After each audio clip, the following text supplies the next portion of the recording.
저는 중국어 가이드 일할 당시에 좀 과하게 열심히 하기도 했었고요. 그리고 또 운도 좀 따라줬던 것 같습니다. 돈을 곧잘 벌었었어요. 한 달에 잘 벌 때는 1000만원씩 벌었던 적도 있으니까 제게는 어떻게 보면 돈에 관한 제 인생의 황금기가 아닐까 이런 생각을 해봅니다. 그래서 사실 저는 별다른 이유가 없었다면 그 일을 아마 평생 할 작정을 했었을 거예요. 어떻게든 이 여행업계 안에서 능력을 키우고 인맥을 키워서 여행업계에서 더 많은 일들을 만들어내려고 일을 했었을 겁니다. 근데 제가 그 당시에요, 독서에 대한 재미를 알게 된 거예요. 정말 미칠 정도로요. 그냥 이것만 하면서 살고 싶다 생각이 들 정도로 독서가 좋아졌습니다. 첫 시작은 뭔가 궁금해서 책을 본 게 아니고요. 가이드 일하는데 도움이 될까 싶어서 책을 읽기 시작했습니다. 중국인 관광객들한테 한국에 대한 역사도 알려줘야 하고, 그리고 또 한국과 관련된 중국 역사라든지 또 다른 국가들 간의 이런 역사들을 또 알 필요가 있었으니까요. 저는 처음에 역사 소설을 보기 시작했어요. 우리나라 역사를 재미있게 설명하려면 역시나 역사 소설이지 라고 이렇게 생각을 했었던 것 같아요. 근데 와, 뭐야 이거, 너무 재밌더라고요. 뭐가 그렇게 재밌었냐면 세상을 알아가는 거예요. 당시에 제가 이 책들을 읽으면서 느꼈던 바는요, 학교에서 배우던 그런 역사들, 제가 가이드 자격증을 따기 위해서 열심히 달달달 외우고 있었던 그런 역사가 아니더라고요. 제가 이전에 배우던 역사들은 단순히 그냥 지식들, 뭐 몇 년도에 무슨 일이 일어났고 그 일의 배경은 어떠하고, 이런 역사를 이전에 배웠었다면 제가 역사소설을 읽으면서 배운 새로운 역사들은 그 소설 속의 등장인물을 통해서 그 역사를 살아갈 때 느꼈던 감정들, 그 감정이 생겨나게 만든 어떤 역사적 배경들, 이런 것들을 배워나가게 되니까 너무너무 재밌어가지고 책을 손에서 놓을 수가 없었습니다. 그러면서 이 재미있는 스토리의 배경이 진짜 일어난 일인지 인터넷 검색도 해보게 되고, 다른 역사책도 꺼내서 참고를 하면서요, 이게 역사 소설이라는 게 사실은 역사를 배경으로 하면서 어떤 가상의 등장인물을 작가가 만들어낸 거잖아요. 그래서 당연히 이 소설 속 등장인물은 어떤 상상의 존재겠지만 이 사람이 살아가고 있는 이 역사적 배경이 진짜인지는 인터넷을 봐도 찾아볼 수가 있는 거잖아요. 그러면서 이리저리 왔다 갔다 하면서 소설 보다가 인터넷으로 찾아보고 또 다른 역사책도 찾아보고 하면서 이 세상을 알아가는 재미에 푹 빠졌던 것 같습니다. 그러면서 이 관심이라는 게요, 계속 커나가기 시작했어요. 이 세상이 돌아가는 원리라고 할까요? 이제는 단순히 역사뿐만이 아니라 온갖 것들에 뻗쳐나가기 시작했습니다. 내가 살아가고 있는 이 자연물이 어떻게 움직이는지 과학적인 이야기들, 우리나라의 역사뿐만 아니라 세계 곳곳의 역사 이야기, 그리고 이 세계 속에서 살아가는 우리 이 인간이라는 이 사람들이 어떻게 생각을 하고 어떻게 행동을 하는지 심리학적인 이유들, 그리고 이러한 모습들이 모여서 사회를 만들고 경제 활동을 하고 정치적인 활동을 하는 그런 세상 돌아가는 이유들, 인간의 뇌는 어떤 식으로 작동하는지 뇌과학에 대해서, 또 제가 외국어 공부를 하다 보니까 외국어 공부법에 대해서도 궁금해지고, 이러다 보니까 인간이 언어를 구사하는 원리 자체가 궁금해지고요. 그러다 보니까 또 예전에 공부했었던 뇌과학과 또 연결이 되게 되고요. 그리고 당시에 또 궁금했던 게, 미술관에 가서 미술 이런 작품들을 보는 사람들이 진짜 이해가 안 되더라고요. 도대체 이 작품이 뭐길래 이걸 1시간 동안 2시간 동안 들여다보고 있는지. 솔직히 저는 당시에 이런 미술품들을 보면 그냥 다 똑같아 보이고 그 안에 무슨 의미가 있는지, 한 번 보면 끝이지 이걸 뭐 무슨 감동이 있는지 도무지가 이해가 안 되더라고요. 근데 제가 또 책을 알게 되면서 제가 모르던 이 책에 대한 걸 알아가게 되니까, 아, 이런 미술들도 분명 내가 모르는 세계가 있을 거야, 이런 가능성을 생각해 보게 되더라고요. 그래서 미술에 관련된 서적들도 찾아보게 되고요. 물론 지금 또 아직은 미술에 대해서는 1도 모릅니다. 아무튼요, 저는 당시에 이런 책들을 계속 읽어 나가다 보니까 또 더 효율적으로 독서를 하고 싶어져서 독서법, 공부법에 대해서도 계속 관심을 가지게 되고, 그러다 보니까 책 읽는 게 더 좋아지고요. 그러면서 작가라는 꿈을 품게 되고, 그러다 보니 또 글쓰기 방법이 또 궁금해지고요. 이 세상엔 너무너무 궁금한 것 천지더라고요. 호기심 천국이라고 할까요? 정말 이 끝도 없는 호기심이, 솔직히 10대, 20대 때도 저는 이런 호기심이라고는 없는 학생이었습니다. 근데 이게 29살이 되어서야 정말 폭발하게 된 거죠. 그러다 보니까 그때부터 책도 사 모으기 시작을 했는데요. 처음 책을 사기 시작한 게 알라딘에서 중고로 한 권씩 사기 시작했어요. 처음에는 이런 책장 작은 것, 이 분량이 제가 가진 모든 책이었는데요. 근데 이게 4년이 지나 보니까 이렇게까지 늘게 된 거죠. 나중에 기회 될 때는 제가 책장 투어도 한번 해보도록 하겠습니다. 지금 와서 생각해보면요, 이런 독서라는 활동 자체가 저라는 사람의 성격과도 좀 잘 맞는 점이 있어서 이게 불똥이 튄 것 같아요. 저는 혼자 있는 걸 좋아하거든요. 물론 사람들과 함께 있는 걸 싫어하는 건 아닌데요. 사람들이랑 있으면 에너지가 닳게 됩니다. 사람들과 같이 여러 가지 이야기를 나누고 하는 게 즐겁긴 하지만 저에게는 에너지가 충전된다기보다는 에너지가 소모되는 활동이더라고요. 예전에 제가 학교 다닐 때를 곰곰이 생각을 해보면 제가 학교 끝나면 항상 하던 생각이 있습니다. 빨리 집에 가야지. 빨리 집에 가야 해. 집에 가는 거 늦었어. 빨리 집에 가야 해. 그때 당시에 제가 난 진짜 빨리 어른 됐으면 좋겠다 이런 생각을 자주 했었는데요. 그 이유가 학교 안 가고 매일 방학처럼 지낼 수 있을 거란 환상이 있었습니다. 방에만 콕 박혀서 하루 종일 내가 원하는 활동만 할 수 있을 거라는 생각에 빨리 어른이 되고 싶었어요. 물론 어른이 되면 직장이란 데를 가야 하고 일이란 걸 해야 된다는 걸, 돈을 벌어야 한다는 사실을 그때는 몰랐었죠. 댓글에서도 질문을 해주셨어요. 어떻게 하면 독서에 대한 재미를 느낄 수 있을까잖아요. 사실 이것에 대해서는 그냥 단순히 생각을 해보면 저는 할 말이 없습니다. 그냥 재밌는 걸 어떡합니까? 저라는 사람이 그냥 세상 알아가는 게 좋더라고요. 책 읽는 게 너무너무 좋았고 제가 생각하는 게 너무 좋고 또 그걸 글로 써놓는 게 너무 좋더라고요. 그냥 나란 사람은 그냥 이런데 무슨 이유가 있겠어 이런 생각을 할 수밖에 없더라고요. 분명 지금 영상 보시는 분들 중에도 저와 비슷한 분들이 분명 많으실 겁니다. 또 독서 때문에 제 채널을 좋아하시는 분들이 많으시니까 이미 저처럼 활자 중독인 분들도 많으실 거고 독서가 그저 좋아서 나도 진짜 평생 독서만 하면서 살고 싶다라는 분들도 많으실 거예요. 물론 또 반대로 아직은 이런 독서에 대한 재미를 모르시지만 나도 좀 독서를 하면서 뭔가 인생을 바꿔보고 싶다, 나의 생각을 좀 갈고 닦아보고 싶다 이런 생각을 가지시기 때문에 어떤 이런 독서에 대한 재미에 대해서 궁금함을 가지실 겁니다. 그렇죠? 그래서요, 제가 어떻게 하면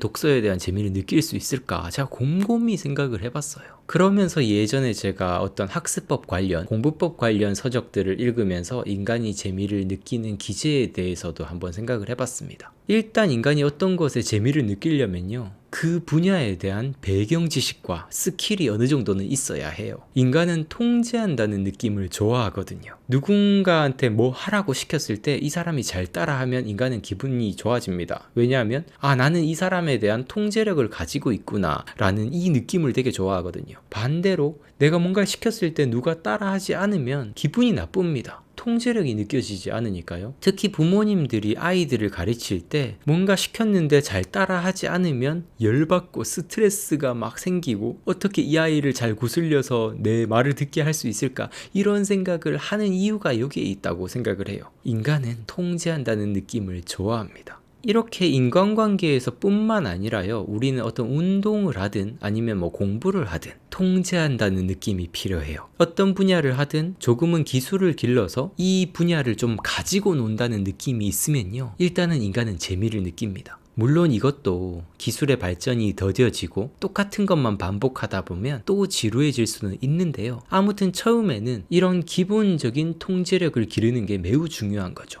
운동을 배우다 보면 초보 시절에 이 실력을 하루하루 늘려가는 게 정말 재밌잖아요. 근데 이 운동의 진짜 재미를 맛보는 건요, 어느 정도 중고수 실력이 되어서 그 분야에서 통제력이 정말 극상으로 올라갈 때 정말 엄청난 희열을 만끽할 수가 있습니다. 이건 운동뿐만 아니라 음악이든 그림이든 지식 습득이든 다 같은 것 같고요. 우리가 독서를 하는 것도요, 내가 읽고자 하는 이 독서 분야의 배경 지식과 스킬, 독서법을 좀 알고 있으면요, 책을 더욱더 재미있게 읽을 수가 있습니다. 예를 들자면 우리가 어떤 한 가지 책을 읽더라도 그 책에 대한 기본적인 요약본을 먼저 보고 책을 읽는다든지, 기본적으로 그 책이 어떤 내용과 관계된 내용인지 간략하게 전체적인 내용을 한번 훑고 그 책을 읽으면 조금은 그 책에 대한 통제력을 가지고 있기 때문에 조금 더 쉽고 재밌게 책을 읽을 수가 있게 돼요. 물론 스토리를 봐야 하는 소설책 같은 경우에는 어떤 반전을 먼저 알고 보면 어떤 재미가 반감이 될 수도 있겠지만, 그런 소설들도 어떤 반전의 요소들을 제외한 기본적인 스토리라인을 조금은 알고 보면 훨씬 더 이 소설의 재미에 푹 빠질 수가 있게 됩니다.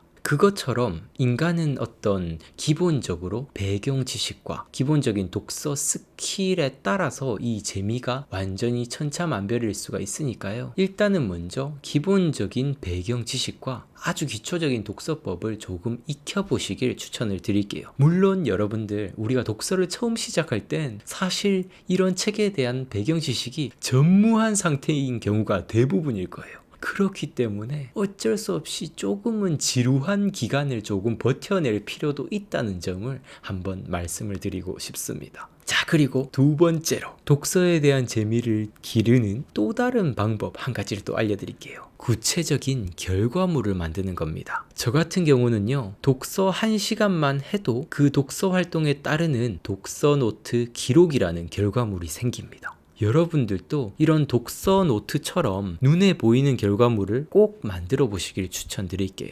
우리가요, 무작정 독서만 하다 보면 막상 책은 읽었는데 뭘 느꼈는지 모르고 내가 읽은 내용이 뭔가 남았다는 느낌이 나지 않으면 짜증이 납니다. 저도 이 감정이 정말 공감이 돼요. 저도 처음에 독서할 때 정말 많이 느꼈던 감정입니다. 그냥 단순히 재미를 위해서 읽으면 재미라도 있었으니까 이게 괜찮잖아요. 근데 이 성장하고 싶어서 독서를 하는 경우에는요, 뭔가 남는 게 없으면 찜찜하고 열받고 재미가 없어져요. 결과물이 없으니까요. 그리고 또 이렇게 책을 읽는 건요, 뭔가 500권, 1000권 빨리 읽고 싶다는 욕심은 자꾸 커지고 막상 책 한 권에는 집중하는 게 힘들어져서 이게 독서가 더 악순환의 연속이 됩니다. 남는 건 없고 재미는 없고 뭔가 성장은 하고 싶은데 스트레스는 더욱더 가중되고 자꾸 악순환인 거죠. 자, 여기에서 벗어나려면요, 일단 조급함부터 내려놓고 아주 작은 결과물부터 만드시길 추천드릴게요. 딱 10분 독서를 하더라도요, 독서하면서 좋았던 문장 한 문장이라도 기록을 하는 거예요.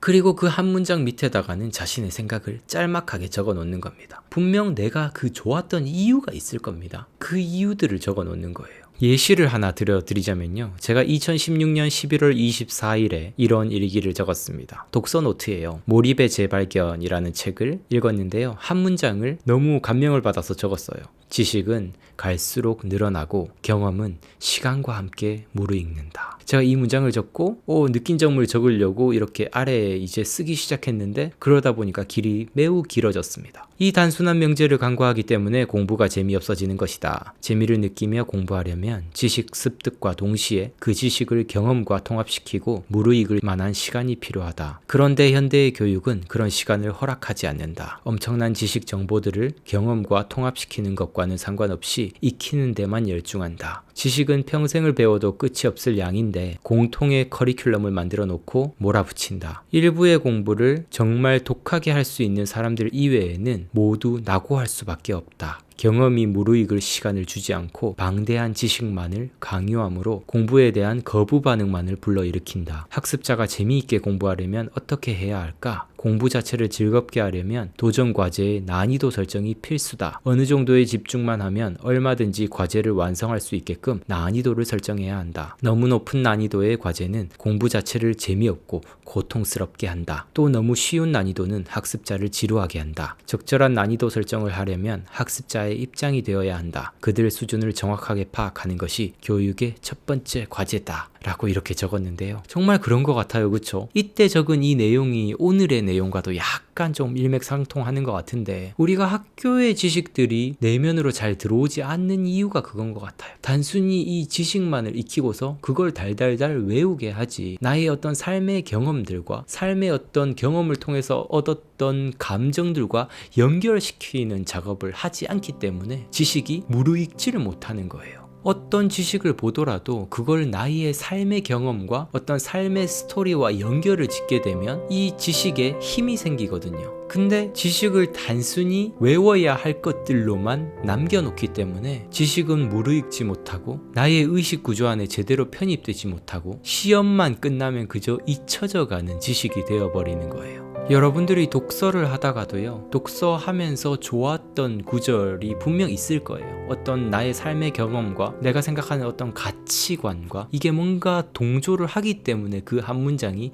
좋다라고 느껴졌을 거예요. 그 좋은 이유를 아래에다가 이렇게 적어보면서 이 문장과 이 책 속의 내용과 나의 삶의 경험들을 연결을 짓는 겁니다. 그러다 보면 이 지식 자체가 나의 의식 구조에 확실히 편입되게 되는 거죠. 그리고 또한 여러분들 이렇게 적게 되면요, 이 순간의 기쁨도 기쁨이지만 정말 더 많은 장점들이 있습니다. 이런 기록물이 있으면요, 나중에 내가 중요하게 생각했던 내용들을 다시 복습을 할 수도 있고요, 또 나중에 이 기록들이 쌓이고 나면요, 나 자신의 성장 과정을 다시 탐색해 보는데도 아주 중요한 도구가 될 수 있어요. 그래서 여러분들 책을 읽으시면서요, 독서 노트를 많이 써야지 이런 압박감 느끼시지 마시고 진짜 단 한 문장이라도 적어보시고 아래에는 짤막하게 한두 문장도 괜찮으니까 자신의 생각을 꼭 기록해보는 이런 독서 노트를 꼭 기록을 해보시길 추천을 드립니다. 네, 오늘의 이야기는 여기까지인데요. 독서에 대한 재미를 알아가는 여러 가지 방법들이 분명 많을 거예요. 오늘 소개해드린 첫 번째, 배경 지식과 독서법을 길러라. 이 내용만 사실 또 파고 들어가더라도 이런 독서법, 제가 알려드리고 싶은 독서법도 또 여러 가지가 있고 하니까 이런 내용들 앞으로도 자주 다뤄드리도록